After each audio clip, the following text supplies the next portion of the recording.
Hola! Toleleje, toleleje. Kunin at basahin. Kunin at basahin. Ako po si Kuya Sam Pagaduan ng inyong kasama sa ating lumalim at mamunga daily gospel reflection. Ngayon ay November 18, 2025. Ang mabuting balita ng Panginoon ayon kay San Lucas, chapter 19, verse 1 to 10. Noong panahong iyon, pumasok si Jesus sa Jericho at naglakad sa kabayanan. Do'y may isang mayamang puno ng mga publikano na nagngangalang Zaccheo at pinagsikapang niyang makita si Jesus upang makilala kung sino ito.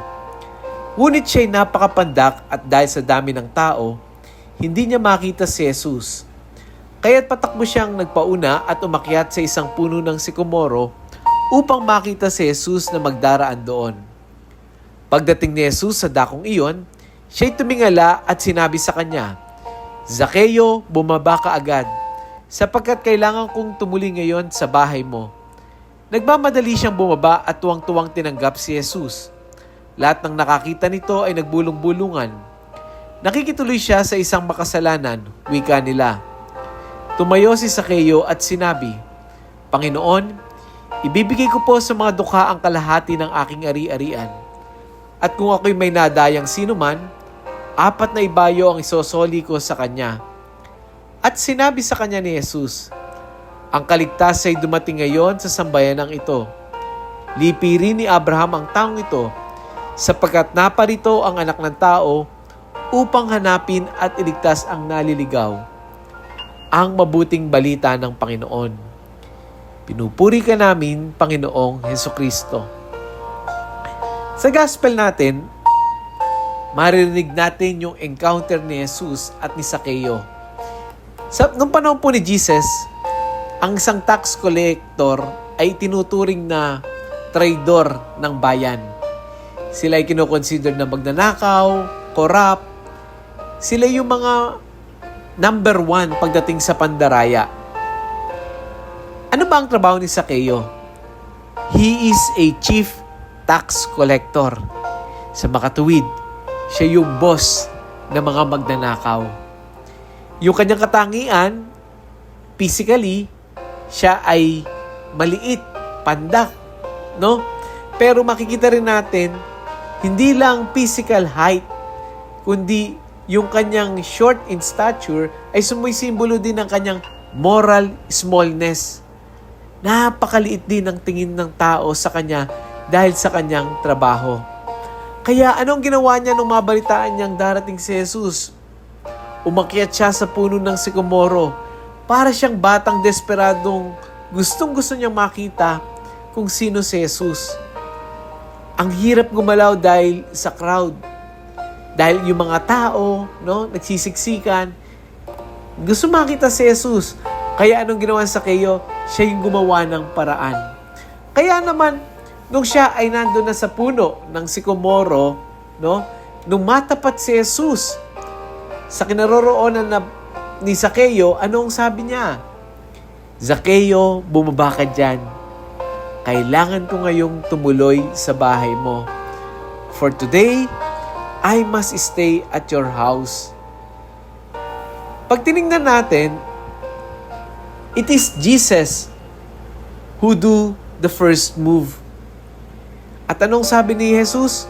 "Bumaba ka dyan. Tutuloy ako sa bahay mo." Never na sinabi ni Jesus, "Oy, ayusin mo muna yung buhay mo. Tsaka kita pupuntahan, tsaka kita babatiin." Walang ganon. Kundi ang sabi niya, "Calm down, bumaba ka dyan. I must stay at your house. Pupuntahan kita." Kaya, yung mga crowd, yung mga tao, nagulat sila na, hala, ba't siya pupunta sa boss ng mga makasalanan? Yung bang mga tao na kuminsan sa paligid niya, yung pa yung mga taong mas naunang humusga kaysa umunawa. Kaya lang, alam niyo po, ano yung sagot ni Zaccheo? Nung dumating si Jesus sa buhay niya, "Panginoon, yung pong kalahati ng aking ari-arian, ibibigay ko sa mahihirap. At yung kalahati naman, kung may nadaya akong sino man, ibabalik ko sa kanila ng 4 na ibayo. Kaya makikita natin dito, kasi ang typical, 2 beses mo na ibalik, okay na eh. Pero nung sabi ni Zaccheo, 4 na ibayo po, yung ibabalik ko. What made Zaccheo converted? Ano yung nagpabago sa kanya? Alam mo kung ano yung nagpabago sa kanya? Hindi yung sermon ang nagpabago sa kanya. Ang nagpabago sa kanya, yung presensya ni Jesus. Yung presensya ni Jesus. Kaya nung malaman to ni Jesus, anong sabi niya? Today, the salvation has come to this house. Yung kaligtasan ay dumarating ngayon sa bahay na ito.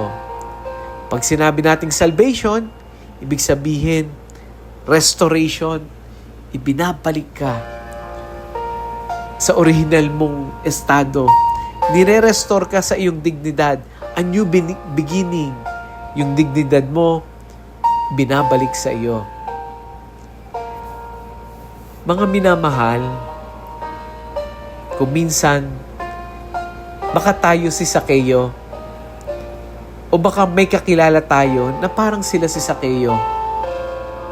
Yung bang feeling mo na ang dami mong nagawa noon.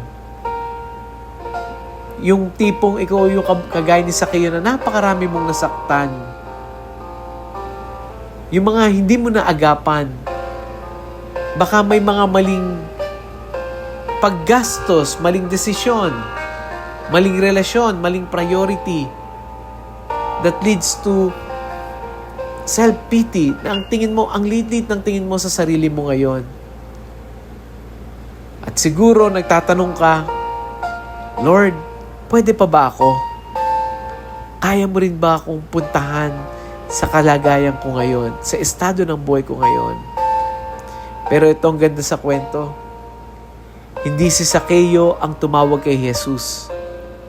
Si Jesus ang unang tumawag kay Zaccheo. Siya ang nagsabi, bumaba ka dyan. Hindi niya hinila si Jesus para umakyat, kundi si Jesus ang nagsabi, bumaba ka dyan at kailangan kong tumuloy sa bahay mo. Ito'y paalala sa atin, mga kapatid, sa mga may sakit na inalagaan, sa mga nagdududa sa sarili.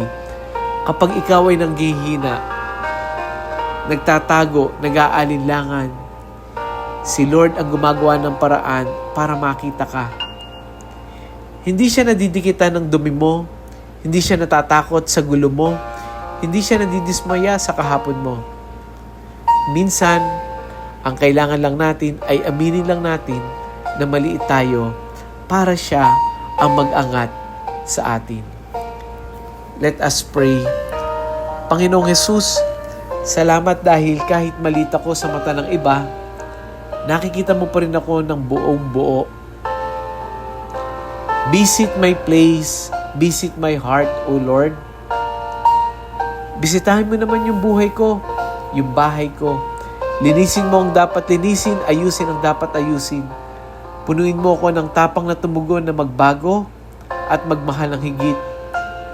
Panginoon, gaya ni Zaccheo, gusto kong bumaba sa puno ng aking sikomoro at lumakad na kasama ka.